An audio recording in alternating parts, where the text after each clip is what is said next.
the number one reason that people don't stay in companies is because they don't feel validated that they're giving some kind of, like, they don't feel that acknowledgement that they're giving value. They don't feel like they're, they just kind of feel like a piece of crap in the company. I mean, when you think about it, dude, when you're working somewhere, you're spending how much of your life in that job? Literally most of your life in that job. Majority of your life. A majority of your awake hours, you are working for this place, and you are in this place, and you are in this zone, you're in this workflow, and you're in this state. And if you feel like shit all the time, like, why would you want to stay there? Alrighty, what's going on, everybody? Welcome to the second episode here of the High Ticket Strategy Podcast. We're here at the Content Factory. If you don't know Hassan Khan, he is very generous and lets us use his beautiful space here to run podcasts. If you want to do podcasts or long form, they also do that kind of stuff too. So just a quick intro to who I am and the team. If you haven't watched the pods before, I am Noah Friedman. I used to be the head of client experience of the 60th fastest growing company in the US. We were a coaching business where we helped to scale online coaching businesses. So we scaled up from around 180K to 1.6 million in about 9 months. And I'm joined here today by my two business partners, Bhargav and Jonathan. So guys, go ahead and give yourselves a quick intro. What's up, guys? My name is Bhargav. Quick synopsis: built and sold 2 previous agencies before this. Background comes from working with public companies to do investor lead gen using paid social ads, and recently pivoted to working with high-ticket coaching businesses to help them scale. So, pass it off to Jonathan here. Hell yeah, Jonathan Gelardi. So I came from New York, just A to Z. I was a bartender in New York. Then I got into high ticket closing for 10 years, did really well with that, had a life coaching company, and started a sales company called Sales Igniters. So we do 2 things between placing and training reps, also the agency side, running sales teams, essentially growing their SOPs, their processes, and everything A to Z sales. Awesome. So it sounds like we have the perfect person on the pod today to talk about our conversation, this topic, which is going to be, why do sales teams suck, and why does your sales team potentially suck, and what can you do about it to make them better? So with that said, I want to start off here. Jonathan, let's just kind of dive right in. So, I mean, and I don't want to do this too interviewee. I just want to keep this as a nice little flow convo. But, I just want to start by asking, like, what do you see? Like, why do most sales teams typically suck? Like, what are they focusing on? What are the wrong things that they're focused on? And, like, what can we do to, or what can people do to just, like, not only just increase their performance, but just, like, also make sure that they're managing at a high level? Yeah, at least for me, when I look at a sales team, I'm looking at 3 different categories. I'm looking at mindset, I'm looking at accountability, so that's the management level, and then the skill of them. So, it's such a big question that we can unpack. I find what I see with a lot of reps is lack of follow-up, for sure. Lack of long-term follow-up, that's huge. Lack of good culture and good feedback from leaders, right? Constantly getting call audits, constantly getting different views. A lot of people are afraid of role play. Role play needs to be something that's constant. It's like Kobe Bryant. I mean, does he never go to the basketball court to shoot hoops, to prepare for the games? The game in sales is on the sales call, so you have to be preparing, you have to be working your muscles. I don't know if I would go as deep as Andy Elliott, where you say the same thing over and over. I think it has to be more customized and personalized, but again, it's not auto sales, which is Andy Elliott's thing. And besides that, I think the last thing I'd leave before we dive into more specificity would be, I like to look at something called app to unit, which is total book calls to total closes. So that's including no-shows, cancels, reschedules, because what I found was closing percentage could be 30, 40%, but you could still not profit in your company.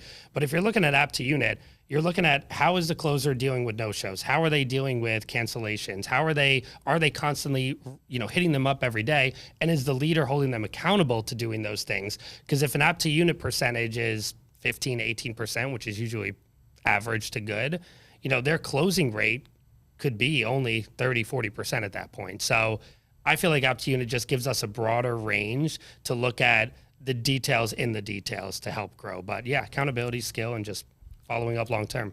Yeah. So on that topic of accountability, like, at the end of the day, there's so many moving parts to an acquisition system, and the last thing that you want it's happening, especially with your sales team, is following up on the most like simple stuff, right? Setters not filling out end of day reports, actually filling out their tracking sheets. Like, why do you think that even happens? Is it just like a lack of motivation, or like are they just not really committed to the long-term vision? Or I feel like because they're lazy, Jonathan. Because they're lazy. I can't stand not getting EODs. It is like a pet peeve of mine. Bro, I feel that. It is laziness, but I think also some of them deeply, it might sound a little deep, but I think some of them have shame of their bad numbers. Yeah. And they just don't want to throw that out. Like, for example, I've seen if EODs are posted in Slack, I've seen a lot less people post them in Slack in front of everyone rather than actually a side forum. Like I'll see people do forums on the side more because they know it's not being like spotlighted to the whole company, to the CEO. Projected out, yeah. Yeah, and I think it's shame, but that needs to be worth because you got to own your results before you can get better. That's so true, yeah. And one thing that we do, and like, so we used to, I mean, it depends like on the offer. Sometimes we do have people fill like an end of day Slack report, but for the most part now, like we've just universally gone to just like have people fill out like an end of day like Google form, which then feeds all that data. And you've seen the trackers too, Mark, I've seen them too. But we just feed all that data into a Google sheet, which then just updates everything automatically for us. And on top of that too, like it kind of like allows them to like not have to present potentially bad numbers, but it allows the manager to go in and actually look at the end of day report and see what actually happened and then talk to the rep based on the data that they're seeing. So it kind of like helps, I guess, like kind of following what you're saying, like allowing them to, because I get what people are coming from. Like if they have to like post and like, especially if you're on a large sales team, you have like 5, 10, 15 sales reps and setters, right? And like you're posting like, hey everybody, I sucked in the past 2 days. Like that is like not very encouraging, right? Yeah. But like if you can actually like still get that data in a way that's non-shameful and then like actually pull them aside separately and talk to them about that, like I think it's just, you know, it allows them to, you know, not do that. And then people, I feel like, you know, a lot of times like you can even get like, I feel like in some capacity, I don't think it causes like massive churn and stuff like that too. But I mean, if they have a bunch of discouraging days in a row and they're constantly posting that up and their manager is not doing a good job of like identifying those numbers and then just like taking or like doing a good job of identifying what's going wrong and then like actually trying to coach them and then like actually being a good manager, then it's just like they're just pretty much having a bad day. Because you think about it, they're sitting there for like 8 hours, they have a bad day, and then they just like post that they had a bad day multiple days in a row. That's like not encouraging at all for a rep. Yeah, and about that too, like I was just thinking back with so many moving parts in the system, like with bad sales team performance, how do you really like go about identifying what the real problem is? Is it, you mentioned accountability, there was 2 other points, Skill right? and mindset. Skill and mindset. So yeah. which one of the 3, like how do you diagnose which one of the 3 is the actual issue? You know, for me, it's call audits all day long. You know, for example, I think when it comes to mindset, so when I come into a company, the first 60 days every week we'll have one mindset, like the sales of mindset will have a topic for, you know, so it would be like 8 to 10 topics, for example. And then there'll be a skill topic and that'll be twice a week, mindset and skill. So one, I would think the mindset is more of a hiring problem, which I would like to, I want to put a pin in this and ask you guys, what personality traits have you seen been the most successful on teams that you've been around? But in sales or just in general? Yeah, in sales and in general, I think it'll help anyone. But for me to identify that, it's really call audits because, for example, I can see how if someone's overcoming objections, if they're overcoming it through questions and getting clarity and coming from a place of authenticity, trying to help them, then I'm like, okay, their skill of objections is good. But let's say the prospect goes, you know, I'm not really seeing the value. Like, why should I work with you guys? A good sales rep is just going to be relaxed, cool. They're going to validate how they're feeling and they're going to start clarifying. A bad sales rep who doesn't have a good mindset is going to get like offended. They're going to be like, how did you not see? Okay, and they're going to start to stutter. And that's how I know that like they need to work on themselves. Yeah. You know, besides that, I would say big discovery, handling objections, and actually closing people, like not backing off, would be the main skills I see in call audits that need to be adjusted. And then if I was going to go past that to accountability and management level, it would be something like them not filling out their EODs a lot. If they're not filling out their EODs a lot, to me, I'm like, is this person not being held accountable? And what else could they be getting away with on calls that's maybe not being listened to? Yeah. Yeah. And so one thing that I was actually just talking about this before, actually earlier with a rep, which is a lot of times like I think the thing that like really messes up most reps is like the fact that most of them are like, they go to a sales call selfish. Right. So they go in and they're thinking, when I say selfish, I'm not saying like, they're just like, what's in this for me? And a big part of that is too, you know, some reps like, I just want to close the deal. I just want to make money. But a lot of them are going in like thinking about themselves more than they're thinking about the prospect. And that's the biggest thing with sales. Like if somebody's like, I'd rather have somebody who's like super hyped up and like, I just want to help people.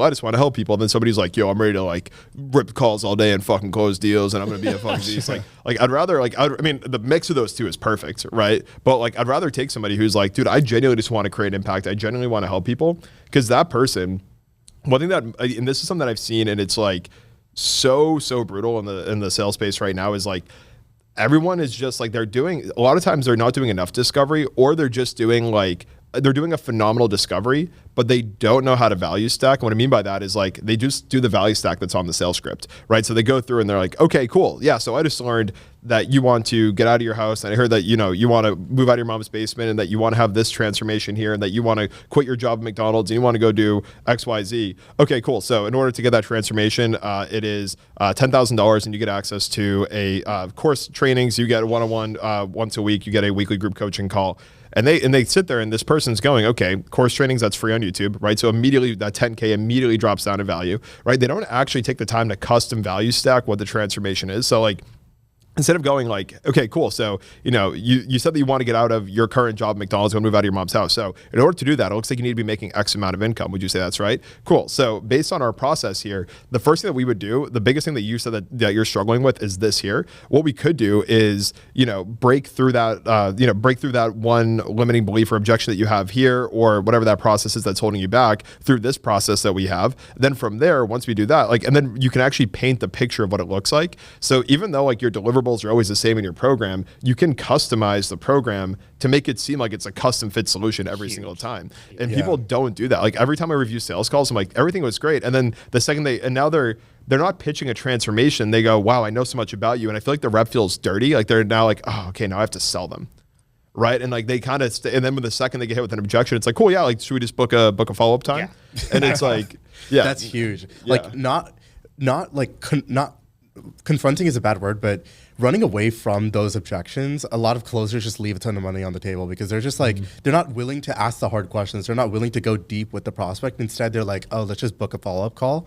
But that's not going to actually result in sales. Well, it's because, and like, yeah, with that, I mean, lining with that, it's because a lot of the times, like, they feel like they're going to sell at the end, and they get scared, and they also don't know how to value stack. But like, and this is where I was getting back to, like, a rep feeling selfish. If they're going in just like wanting to close a deal, or they're like way too in their own head, like one thing that I recommend doing if you are a sales rep, and I used to do this, like literally I used to close like 85K paid in full calls in like 40 minutes. And the way I would do it, like, and then I'd close that deal, then I'd go and I'd close like an $1,800 a month deal. But I treated both calls the same. I didn't think any differently. All I would do is go, how can I help this person? And I would sit there, literally close my eyes, deep breath, and then I would literally start going for like a minute and be like, how can I help this person? How can I help this person? How can I help this person? Any other thought that came in my head, I would literally like forcibly push it out of my head and be like, I'm being selfish. That's a selfish thought. Get that out of my head. How can I help this person? How can I help this person? And when you do that, you become so aggressive about like trying to actually, like when you go to actually pitch, it's like you don't want them to get off the call because you're like, if you get off this call, you're going to ruin your life. Like you are now convinced because you now have, like if you fully align with your product, obviously you have to align with the offer that you're on. But if you go through and you're like, I know this offer can change this person's life, and they're like, I don't know, like I'm a bit in my own head, you are not going to let that person's fucking head keep them from closing that deal. Like you are going to be aggressive as fuck about being like, hey, listen, you can hang up. I've literally been on calls. I'm like, you can hang up this call anytime you want. I'm not forcing you to be on this call. You can end this call whenever you want to, but there's a reason you're still here. And it's because you know that what I'm saying is right. And that you know that you need help, and you know this could potentially help you, but nerves are in your way. And people have been like, yeah, no, that's it. And then from there, it's like, cool. So let me help you walk through your nerves so you can achieve this transformation. And people would literally cry and thank me for closing them at the end of a call, where most sales reps, like they feel like they're like, oh, I squeezed a sale. But if you get off a sales call and you're like, man, that person's probably going to charge back, like, or like you're kind of crossing your fingers, like you're not doing it right. Yeah, those are. I've been there. Yeah. So you have. Yeah, dude. Yeah. And that's the worst thing. It's a lot of the times actually, if I know that the prospect is most likely to charge back, or they're just on the line for the product, I don't even like go in and make the offer a lot of the times, because the mess that it creates on the back end, it's just honestly not worth it. So it's good to like hold your ground, especially pre-sale, when you know there is an alignment. But I'd actually like to shift gears for a second. You mentioned a really good point earlier, which is like the character traits of really good closers. I'm curious to hear like what you guys have seen, because in my experience on different sales teams that I've been in the past and setter teams, the guys and girls that are, of course, like they're very money driven, but more importantly, they're not focused on the money. They're focused on the skill. They're focused on the skill acquisition. They're asking themselves like, how can I get better at closing? How can I get better at setting, which indirectly relates to the money? And a lot of the times, they have been the people that are in that position solely for the reason of learning, setting, and closing, so they can start their own business in the future.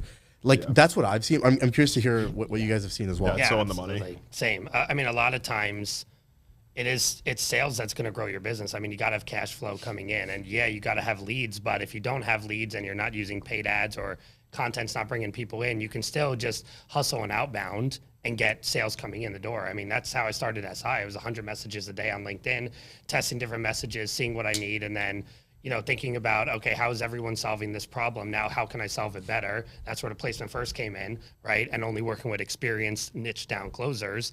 But yeah, speaking of that, one of the things that I think a lot of people would probably disagree with me on the outside is that I don't want an extremely experienced closer on my team, because most of the time they have an ego. If they say things to me in an interview like, dude, I've done sales for so long, I can honestly, if they're qualified, I'll sell anyone. Right there, I'm already like, I can sell a very unqualified prospect. I can reel them in, do a job of a setter too, and then get them to a close. So one of the things that I love to hear in an interview is someone saying, they are experienced if I'm going to take them on, but also saying, I just want really good training on this product. Like, I want good training. I want constant training. I want to learn from what's working.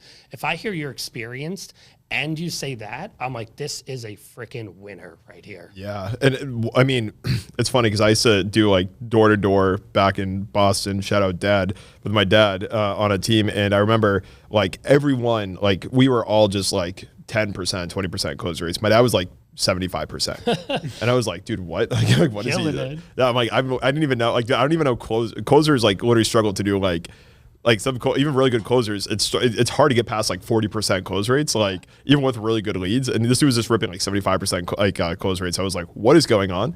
And what it is, I realized that he did that, nobody else did, and I literally refused to do it because I'm like, no, it's not worth my time. Like, and I wasn't super bought into the stuff we were selling too, but I totally would have made way more if I did it. Is he was obsessed about the product. Like he wanted to know every in and out about the product, and it's like you said, like they want to like not like he knew he could close anything, but like when he came in, he was like, cool, like tell me everything I need to know about it, like tell me the contracts, like all the different like we were selling like Comcast door to door. He was like, tell me like literally the TV shows and the programs that they have access to. So you'd literally go up to a door and somebody would be like, oh, get away from my, just typical Boston person screaming at two people sitting outside in 20-degree weather in jackets, just trying to make a living.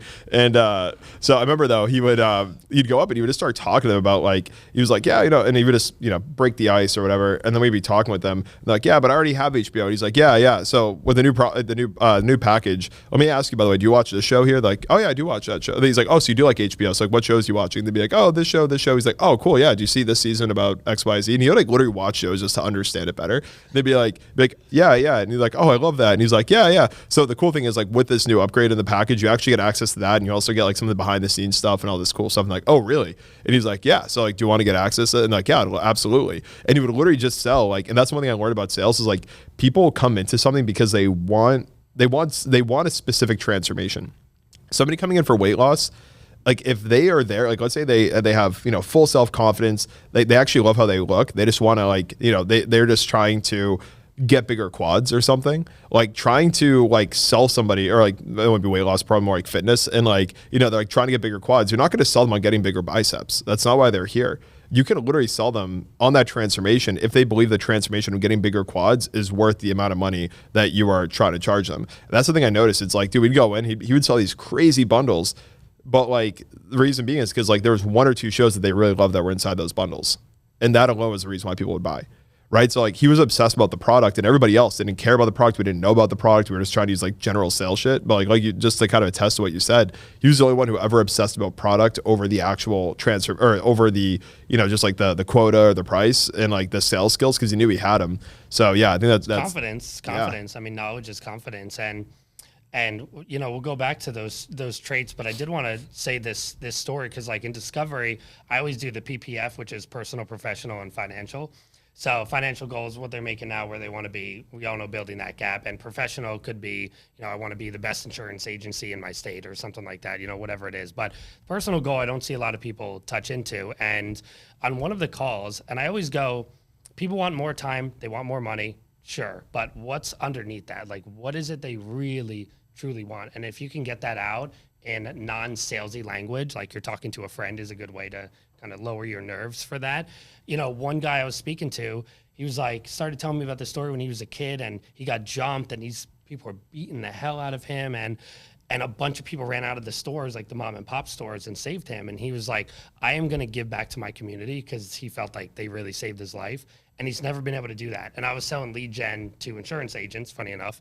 And once I got that out of him and I connected with that and we just kind of just chatted, you got to find the side of yourself that actually cares about helping people. Because I sure as hell didn't when I started. I just wanted to make money. Yep. And I had to really read books and look into myself and be like, you got to find that side. It's in everyone. You just have to pull it out more and more.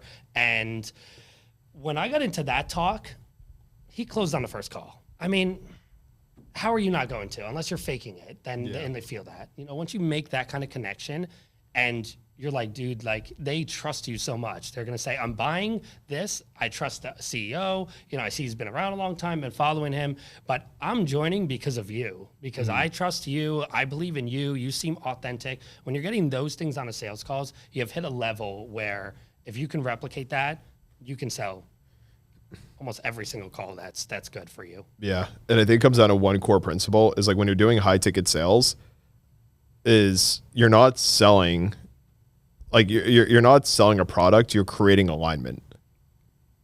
And that's all you're doing. You're creating an alignment of if you do these things here, then you can achieve this ultimate desire. And in our process, here are the exact steps that we're going to bring you through in our process that relate to every single thing that you mentioned to help you get that transformation.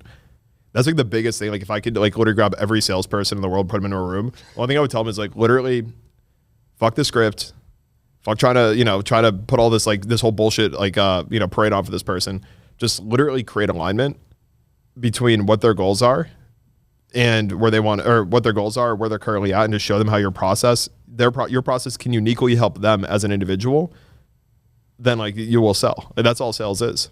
And you know what? This brings up one of the best traits I see is being able to be creative on the fly on a sales call. Because that's a big one. Seriously, because the companies that I see that have their closers stuck at 10 or 15% close rate, team close rate, meaning all of the average of all the closes together, they literally get reprimanded for going off the script even a little bit. It's like they have to follow. Our newest closer, Sandy, is one of them that she goes through. She goes off at all, done.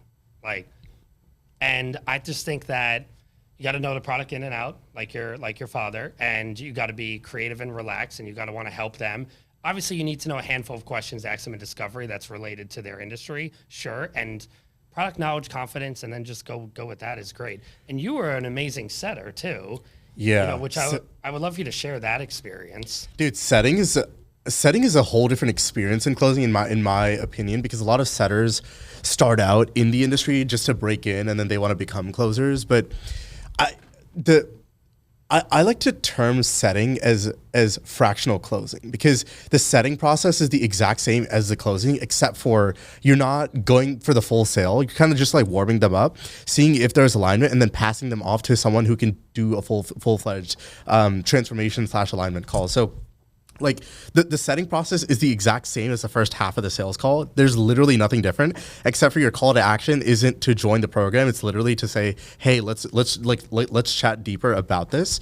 But about like where most setters go wrong is like they're so accustomed to a stupid script, and they're like, if I go off script, I'm not going to set this person. But dude, some of my best setter calls that have ended up like closing the easiest are literally me shooting the shit with the prospect, because I know, of course, I get the formalities out the way. I'm like, who are you? What do you do? Like, are you qualified, right? But I indirectly get that information out through a shooting the shit type of conversation, because it's so natural and like free flowing that the person isn't even aware that they're being set for a sales call.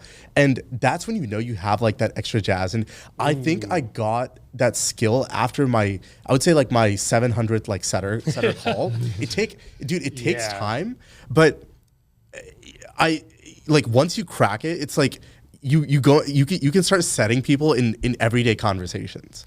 You know what traps people? I want to know how you avoided this trap, and I could share how I did, but I want to hear from you also because, and the challenge I see when people are just about to hit that deep level that's really good where they're relaxed, they're shooting the shit, is they sometimes go way off into the weeds and they don't come back, not to the script, yes to the script, but they don't just... The framework. Yeah, like bumpers on a bowling alley. Something's got to bounce you just back. So you don't go 20 minutes talking about, you know, a bird that is on your freaking roof or something, whatever it is. No, and then it's kind of awkward because when you're talking about the bird going to the roof, you're like, oh yeah, let's just circle back real quick. Okay, so what's your long-term vision? Like, dude, shut the fuck up. They don't know how to get them back in a casual way. No, I feel you. And I think it's keeping, still keeping awareness of like what the intention of the conversation is. So when you do shoot the shit or like when you do build rapport or just genuinely like conversate with the person, figure out like the intention of every single question that you ask yourself. So I still remember, like, I've done thousands of setting calls to date, and a lot of my friends that I made on the internet have been people that I like had to app on out because I just most Bargov thing I've ever heard in my entire life. Like, like, yo, meet my friend John. Dude, he's a 47-year-old man. I've literally made genuine like friendships over the people that I've set because I still remember for this Airbnb offer that I used to set for, this guy was he was like a tech founder or whatever that wanted to diversify, and he was like very cash heavy, so wanted to get into rental arbitrage and like just fucking deploy his cash into real estate.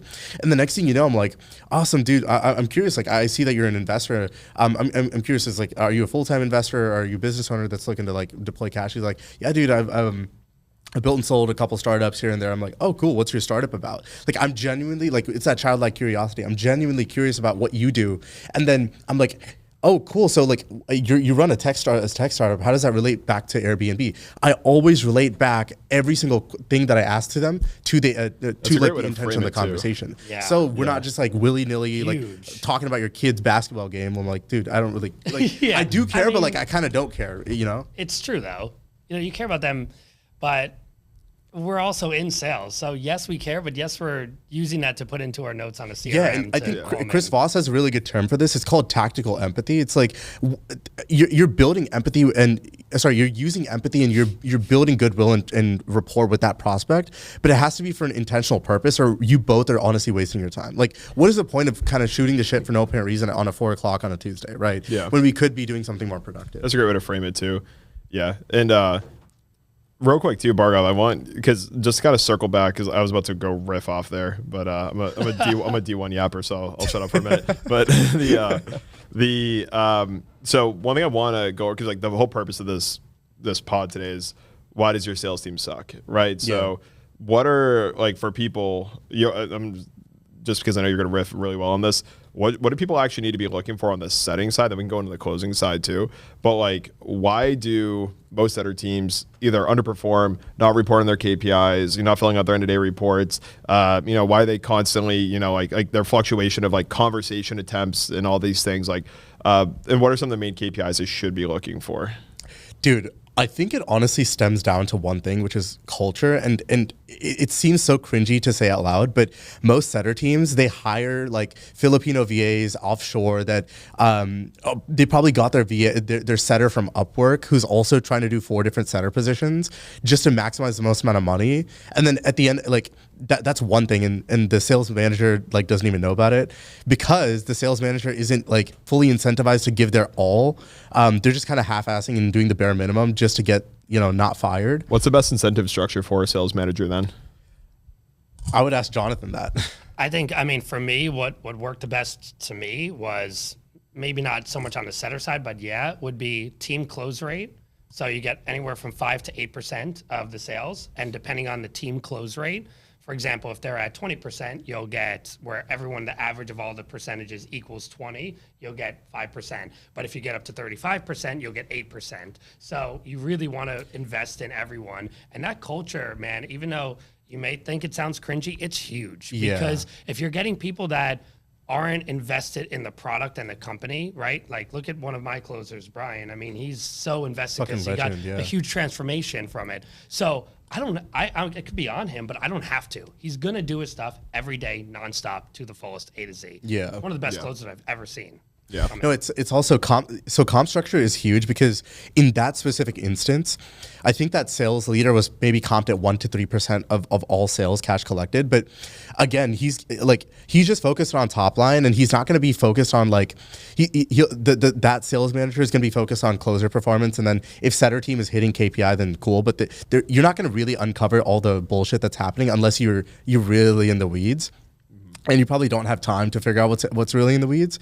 But yes, it's accountability and the standard of that sales team, because going in, when you recruit new setters and you see that the existing team is setting 2 calls a day, then you know your baseline is 2 calls a day. You're not gonna want to set that 3rd call, because why? You're gonna get paid anyway, right?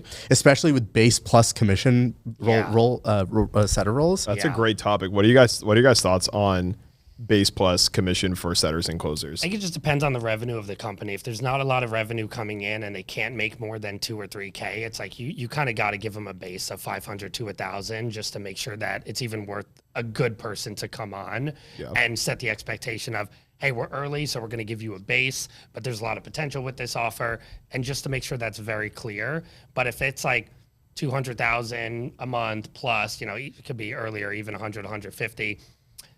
I don't think you really need a base. I think that if the base is too high, they're going to get lazy. Yeah. No, and about that. So like they do the bare minimum to keep their base or like just get paid enough.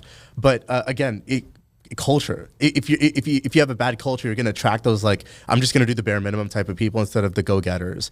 And then back to culture. If your sales team standard is 2 sets a day or 3 sets a day, you'll have a couple of days where you do 5-10 sets, but then that's going to be your anomaly peak day.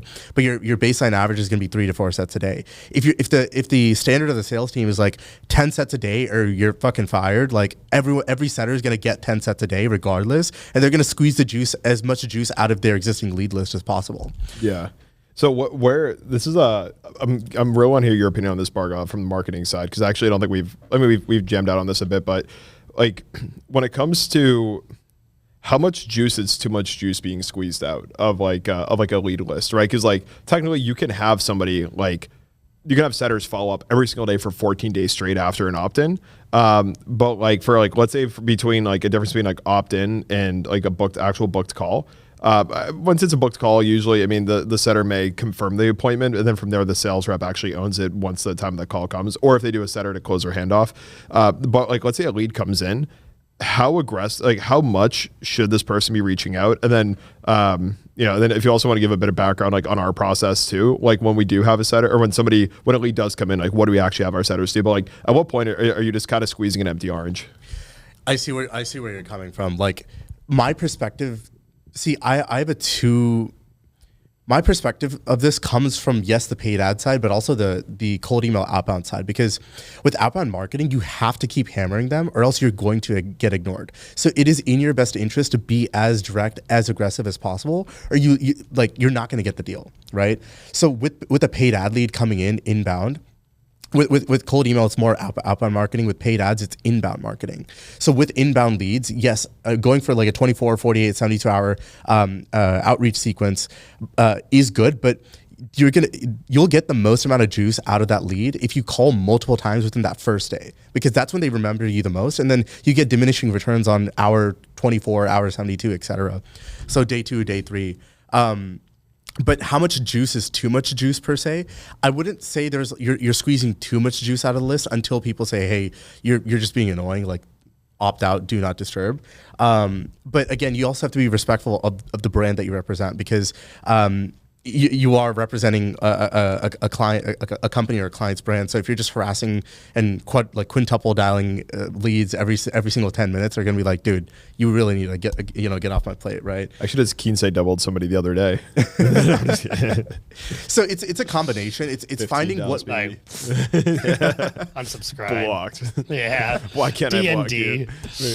No, but honestly speaking, like, it's better to be a little bit more aggressive than be too to not have your foot on the gas enough, because a lot of sales teams, they just aren't aggressive enough. But you'll honestly know when that limit is, and when you're reaching it. Yeah, and I think that there's a kind of like I feel like there's like kind of there's a weird balance for how aggressive to be and how much to actually like realize that, again, you are representing a brand and also trying to build a relationship, because like you're trying to call them like, for example, like we have like anytime somebody opts in, like we have like we have our reps at our agency, we call them like twice, if not 3 times right off the bat, like a double or triple dial. For anyone who doesn't know why you do that, a double dial is just or not. Sometimes people have like a do not disturb on. If you call twice in a row, it breaks that do not disturb.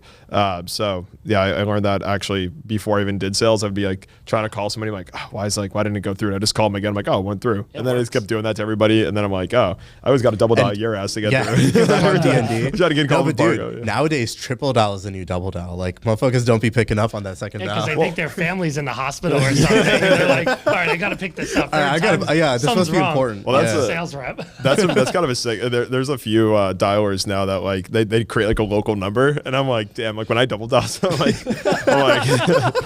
and they're like, oh, interesting, from my hometown, and then they're like, oh, they're calling again. Wow, mom, like you good? And it's like, nope, just trying to sell you something. Oh my gosh. Yeah, no, but double dials are, I mean, triple dials too, because I mean, like when you think about it, like, the first call doesn't go through, so then you call them again, they're like, oh, interesting, someone's calling me, hang up, and then you triple dial, and they're like, oh, someone called me again. So like, my rule of thumb is like double dial if they do not have do not disturb on. If they if they don't have it on, if they do have do not disturb, then you can triple dial. Yeah. Like I was on literally with who was it? One of our reps the other day, Chris, and I pick up and I'm like, call him again, and then they didn't answer. I'm like, call him again. And he's a little hesitation there. And I'm like, I'll send him a text. And he's like, already texted him. I'm like, send him another text.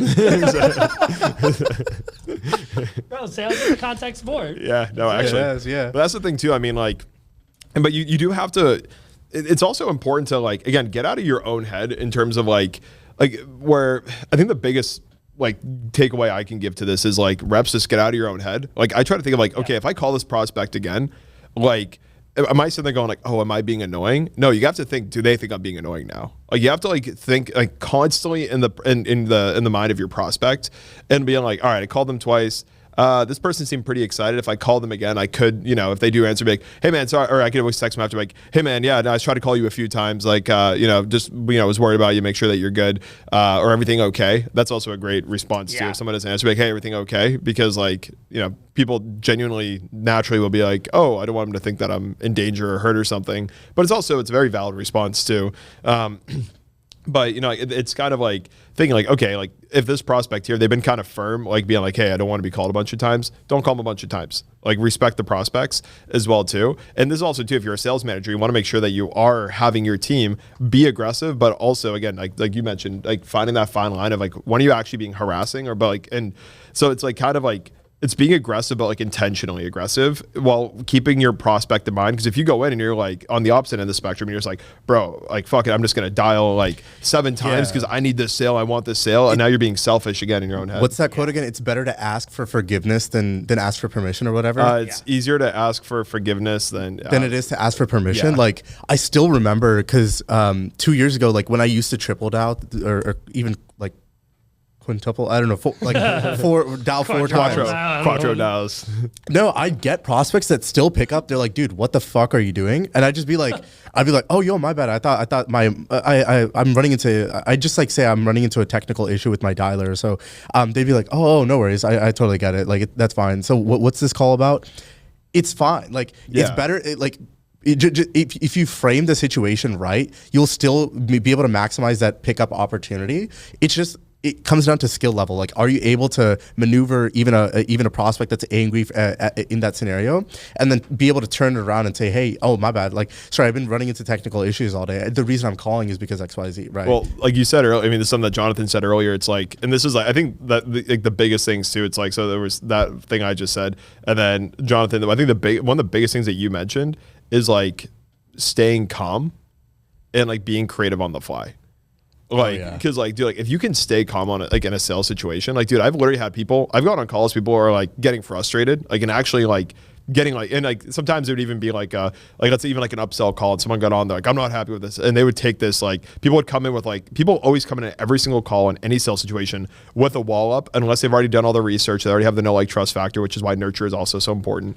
But like, if you're getting on with somebody, the easiest way to, I found too, to just immediately break down any walls is to just always like hold a very calm and steady like tonality throughout the entire call, regardless of like if they're like, hey, what's going on? You're like, hey, what's going on? Gotta get on this call with you. Excited to dive in, blah blah blah. Let's go. And then if they're like, you know what, like fuck this, and you're like, hey, dude, I know, I understand why you're getting frustrated. Like, you know, it's there's a lot to this, and like, this is like, you know, validating is really important too. We have a thing called the LVAC method. Yeah. So there's something that I actually always use, and it helps in literally every situation, not even just in sales, but even in like personal life and everything. It's a framework that I follow for communication. And it is, I think, the most powerful framework that has ever been existed ever for communication. Fuck you, how to win friends and influence people. You didn't put this in your book. Now you're finding out about this. If you want to put this in your book, go for it. I don't even know who the author is, so my bad if you're really cool. And I'd like to connect with you sometime. Let me sell you something. But it's, so first thing is L, which is listen. So listen to somebody, and then V is validate. So just like always like go into a conversation, especially in sales, upset client, whatever it is, just listen. And this is also great for your manager. Validate how somebody's feeling. Like, hey, you know, if like a setter or closer comes to you like, dude, I feel like I can't close these deals. I feel like I can't tell if it's lead quality. I can't tell if it's me. It's like, hey man, that must be frustrating. Like, yeah, I totally get that. Right. So like, and then from here, like the A is accountability. So like, where can you take accountability? Right? Like in this situation, again, this could even be like in a personal thing. It's like, you know, somebody comes to you, like a partner or something, and they're like, hey, you know, like I feel like we haven't been spending as much time together recently. It's like, hey, listen, like I get that. Like, you know, I know I've been really busy. That must be really hard for you. You must feel like, you know, sometimes lonely that I'm not always around or whatever it is. And then A, accountability, which is, okay, like where can I take accountability? Right? And like, hey, like as a manager, and like, hey, I'm going to start reviewing more of your calls. Right. Or like, you know, like even with a prospect, it's like, hey, like, listen, maybe you feel like you haven't got this, you know, maybe like there's been like maybe what you feel like has been a lack of support throughout this time. So what I'm going to do is like give you some extra time here. And then like, I'm also going to personally be a bit more hands-on with you to ensure that you're able to get results. Or again, if it's a team member, like, hey, like I could be reviewing more of your calls. Or if it's on with a prospect, you know, the same thing works. It's like, hey, listen, like, you know, you probably like, and sometimes accountability isn't always needed, but listening and validating always gives you control, and accountability always gives you control. I think that was like a Gary Vee video I saw like 10 years ago. And I was like, dude, that slapped. And like that's huge. Yeah, accountability gives you control. And I think one thing you did here, which is really good, which I don't see a lot of sales guys do, is calling out their emotion. Yeah. Because that means you're active listening, which we can talk about that. It's a really good skill. But the fact that you're like, yeah, I can see you feel frustrated. It's like they're going to feel heard. Yeah. You know, because they didn't tell you. Yeah. It could be anger. It could be sadness. It could be disappointment. But us as humans, one of the best skills we have is we can actually feel what someone's feeling inside. Not always right, but you can see it. You can feel it. And if you get it right, you got a fan. And those 5-10% are usually awkward, and then it's usually late. But then from there, again, LVAC, hey, apologize there. Let me take accountability for assuming the wrong emotion there. I've had like a few of those where they're like, I'm not fucking angry. And I'm like, definitely not, bro. You're definitely not angry, by the way. I fully agree with you. You're maybe upset. Maybe you're not feeling hurt. I feel hard. Okay. Well, sorry about that. You know what? We're not going to talk about your emotions, sir. Yeah. You know, let's identify my emotions. I'm feeling threatened on this call now. But yeah, so, and then from there, once you take accountability, you get to take control. So it's like, cool. So, and like, again, if like, let's say it's a prospect, you listen and validate how they feel. So it's like, hey, listen, I get, you know, this is where you're at, and you probably feel like you're not able to achieve these goals. So like, with that said, like, here's what we're going to do next. Right. And you can see like, boom, I just took control of the conversation. Right. Like, so here's what I think makes sense to do moving forward. Or like, it's like a client situation, like potentially like an upset client. It's like, cool. So like, now that we did this, like, here's what I need to see from you moving forward. Right. Like, and then now you take control. Whoever takes accountability first, whoever listens and it can actually validate the other person's emotions first, always wins. And if you have two people who also do this, you create an amazing dynamic. I mean, like, because obviously, Jonathan, we started working with you more recently too, but Bargov and I have been working together for about a year. Actually, yeah, like just shy of a year now. Wow. Yeah, literally. Dude, fuck yeah, bro. Let's go. Let's go. Transforming lives and selling a bunch of people. And quadruple dialing. Quadruple dialing everybody. Every day of our life. We're actually working on a new software now called Quattro Dial. Yeah.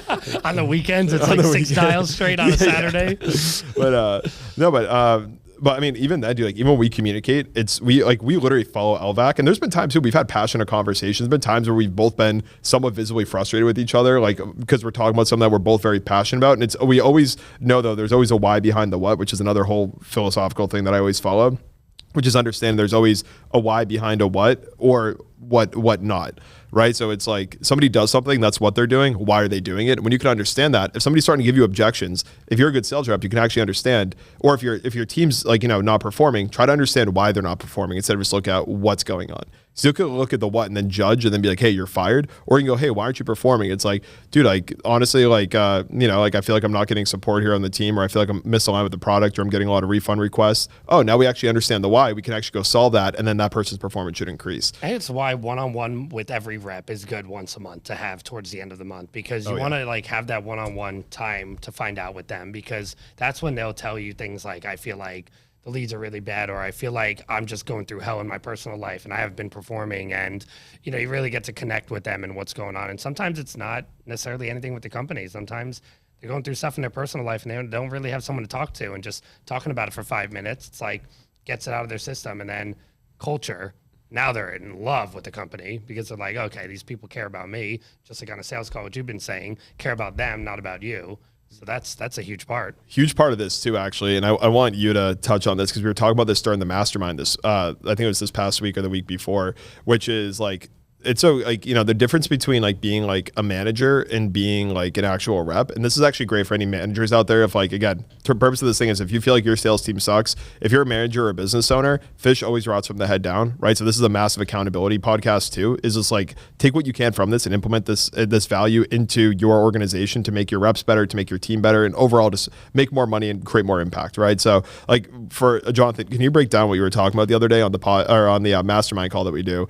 For anyone who wants to join too, we do a free mastermind call every single Thursday night, 5 to 6:30 p.m. Central. We just jam out on all things high ticket. And we don't hold back. We do not hold back. Kind of like as you can tell by this podcast. So talk to us a bit about what does that look like when you have like being a manager, like what does being a manager look like versus being a rep? Like when should you as a high performing rep just stay as a high performing rep, and like what kind of personality traits are somebody who actually makes a manager? Yeah, it's so funny because there's a lot of people on that mastermind that day, and I want to say 90% of them said a good sales rep should never be a manager, always go south. And a lot of it is correct. It's a way bigger difference from working through people and working through yourself, right? And because you also don't want to just clone reps to be you. You have to pull out their skill, like why do they close well? And you have to lead them there. And a lot of people that came on that mastermind was pretty much, we were talking to, I think it was one of the lady closers who was going to potentially be a manager. And everybody that came on did talk about why you shouldn't do it. And in a huge part of me agreed, because I went through that. And when I became a manager, my close rate shrunk until I limited calls, until I started to do things differently, which I could break down. But I wanted to come on and give the perspective of why it's great, because that's when I went from doing about 8 to 10 calls a day to doing about 4 to 5 calls a day, leading by example. But also because I was a manager, I was doing 6 figures plus per year just on the managing side. It's very cool when someone else makes a sale and you make money. Like that's the best feeling in the world about managing. But that's when I started to hit the 30K months consistently and really stacking up some income, and that you can use to start a business, put it towards paid ads, and not have to do so much organic outbound to get your messaging dialed in, because you can waste money. But I think invest money. Yeah, invest money in Facebook ads. You're buying data. Yeah. but I think like one of the main things that I could recommend to someone is, especially if you were a teammate with other closers and then became a manager, and now you're leading the people that were on the same ground floor as you as sales reps on the team, you have to let go of people pleasing. Like you have to. You're not there to be liked. You're there to help the company grow. And if you don't want to have the hard conversations with people, which a lot of sales reps don't, then you're going to find yourself just not digging in specifically on what happened. Like if a sales rep says, yeah, this person needs a couple days to look over their finances. And it's like, okay, well, did you find out what's in their investment account? What's in their credit cards? No, we kind of talked about it a little. Bad leaderships will just drop it right then and there. good leaders are going to say, we need to role play this right now because we need to dig deep. We need to find out if that's a smoke screen or not. And once you find out, that it is a smoke screen, you can go, okay, well, then just be straight with me here. I don't want to sell you, but I just want to know, because I feel like in discovery, you mentioned blah, blah, blah, blah, blah. This is how I know this can help you. And I don't want to leave you off the hook here. So just be straight with me. If you want to get off the call after, that's fine. But just tell me exactly why you don't feel like this program will work for you, right? And I love going the no route, kind of like, never split the difference. He likes to get micro no's instead of micro yeses. I think both work. It just depends on the person. But that's why I like to find out, like, why don't you feel like this is actually going to get you to XYZ result that they mentioned in discovery, which should be a personal and a professional goal. And if you're not willing to dive deep and make your teammate feel uncomfortable in a way that you're just trying to help, then it's going to be very hard to lead a team as a rep. And I think this is where kind of like that LVAC method can come into play. Hugely. It's like listen and validate, and then accountability doesn't mean that you like screwed up and you need to like take accountability for something. It could also be like being accountable to like being there for your team, right? Like taking like, okay, listen, hey man, I totally get where you're coming from. It sounds like you're struggling a bit on the sales side and like with this objection here, but moving forward, we have to ensure that this doesn't happen. So to take accountability on my end, I'm going to coach you through this. And then moving forward, I need you to take control, or I'm going to now hold you accountable, and I'm going to take control here and say, this is how you need to handle this moving forward. And I think it's like the biggest thing is like, don't be so quick to reprimand. I think a lot of teams are just like, you're an idiot, right? Or they see like a rep mess something up and they immediately dive down their throat, or they're just like, I've heard so many horror stories of sales reps who just get like abused by their managers, like all the time. Yeah, they run them like it's like a slave ship. Like it's like, no, actually, like, your team is there to serve you in the business, and like the one thing I just don't get is like, if this person is here to literally like, especially if you're a manager and you're getting a percentage of all the sales, water might fall there. Thank you. You're good. If you're there to get if you're getting a percentage of their sales, why would you want to make them like feel like shit? Like by making somebody feel like shit, their close rate's going to go down. And so you're not in your best interest. And it's like leadership. Yeah, that's a skill deficit from a leadership standpoint. Yeah. Like even what growing up, like even from where I came, it was like a lot of abusive based relationship. Like, oh my God, you got to do this, you got to do that, you got to do that. But like switching to more of an empowerment based leadership model like works way better for sales. For sales orgs, rather than saying, "Oh, you suck." Like starting with the positives rather than the negatives go a much longer way. Oh yeah. You got an experience over there? I just love that. It's just like, yeah, you suck. Like, seriously, bad leaders do that. That's half. Yeah. No, a lot of if you go into a lot of sales orgs, half the time, the meetings start off with, okay, what went wrong and how can we fix it, rather than what went right. But let's start with the good. I understand these can be these small improvements can happen. Here are the next steps, right? Yeah. And acknowledging the wins too. A sales rep can do a lot of companies. They'll do 10 things right, but they'll do one thing wrong, and that leader is on them about that one thing wrong. Oh, yeah. And I'm like, that's fine if you want to hold them accountable, but at least be like, dude, great job on this sale. You really connected with the prospect. You seemed relaxed. You're making some great improvements. Also, I noticed that this was incorrect. Let's switch it up and do this. Keep it up. Keep up the good work. Like, honor the good stuff that they're doing, because the number one reason, and it still should be at least a couple of years ago, the number one reason that people don't stay in companies is because they don't feel validated that they're giving some kind of, like, they don't feel that acknowledgement that they're giving value. They don't feel like they're, they just kind of feel like a piece of crap in the company. Well, funny enough too, because so for example, we've worked with like some coaching businesses that were a bit earlier on, and they brought in incredible talent, like very, very high level talent for a fraction of the price of like what like they should usually be paying them, because they came in, they're like, I want to create impact, and like I actually want to be at a place where I feel valued. I don't give a shit if it means a pay cut. I don't care if it means cutting down on my lifestyle. I just want to feel like I'm creating some sort of like value or impact. When you think about it, dude, when you're working somewhere, you're spending how much of your life in that job? Most of your life in that job. Majority of your life. A majority of your awake hours, you are working for this place, and you are in this place, and you are in this zone, you're in this workflow, and you're in this state.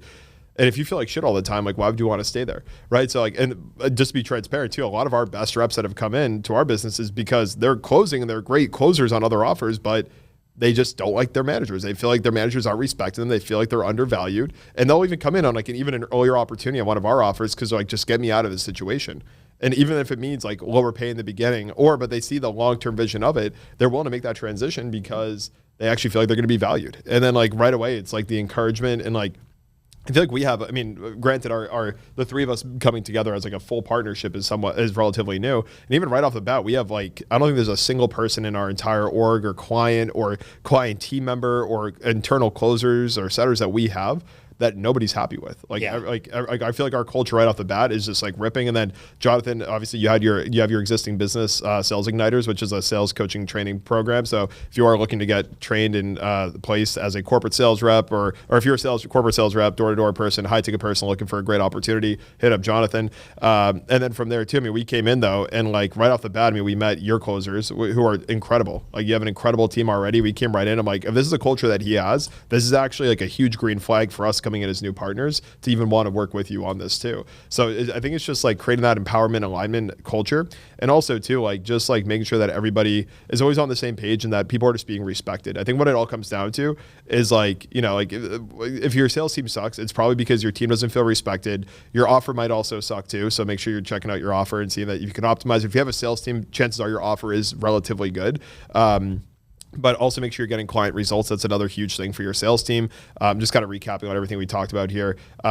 Making sure that if you are in a leadership position, making sure that you understand that you own the KPI. And also real quick too, if you're a business owner and you have sales managers, your managers should own KPIs. They're not meant to, they're not there to hit KPIs, right? Like they're not they're not there to hit a close rate. They're there to own the company close rate. Like the company close rate needs to be at a certain percentage. So if you're a manager, you also have to be comfortable owning a KPI rather than hitting one. And also what it comes down to is just like listen and validate your team, hold them accountable, hold yourself accountable, take control of the situation, and just make sure at the end of the day that like you have an organization where people respect each other, you have a process that actually is getting people transformations, and that everyone who's in your organization is happy and feeling fulfilled. And that it doesn't mean that every day is the best day of their life while they're working for you. But what that does mean is that making sure that when they are there through the thick and the thin, culture is built in downtimes. It's not built in uptimes in an organization. So making sure that if your team can stay together no matter what happens and continue growing, you're all set. It's huge. Awesome. Well, Haas gave me the 3-minute mark about 3 minutes ago and then gave me a middle finger, so I'm going to expose him real quick. But Haas, come on here real quick. Haas, get 2 minutes. Oh, great. I love that. Yeah, I just gave it. Yeah, I'm not going to expose you that time. But awesome. Well, Haas, thank you again for letting us use your studio. I just hate the fact I have to look at you across the way the entire time I'm doing this. This is the worst part of it. This is the worst part of it. All right, well, that hurt, but we'll talk about that after. We'll go get Pete Terry's or something to make up over it. But with that said, guys, thank you so much for watching this episode of the podcast.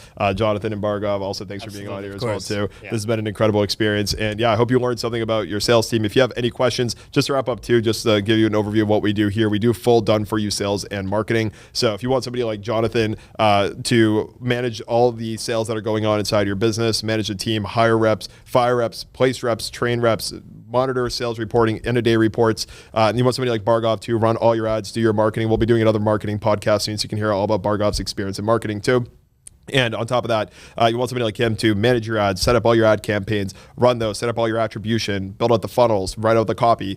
We do everything in-house here. We're a full done-for-you agency, full done-for-you acquisition. And you want someone like me to chat to and talk to and tell you somewhat funny jokes every once in a while, but also make sure your business is staying together and running the operations in the back end, then go ahead, hit us up. We'd be more than happy to check out your business if you're doing at least 50, 80, 100K per month. Depends on the entrepreneur too. If you feel like you're somebody who's going to suck to work with, please just reach out to us. We only like to work with people that we like working with. So if you feel like you can get along with our general vibe here and you want help scaling your business, full done for you on the acquisition side. When I say the sales and management, we have everything in-house. So you don't need to hire reps. You don't need to place reps. We could take existing teams and help to kind of morph them into. So if you have any questions on what it looks like to work with us, just reach out to us. You can hit me up, Noah Friedman on Instagram, BN Vidula on Instagram, and then Jonathan Gelardi on Instagram. Yep. Beautiful. Okay, nailed that. So yeah, or just comment down below. This will probably be on YouTube and some other platforms as well. So thank you so much for watching, and I hope you got some value out of this today. See you guys soon. See you soon.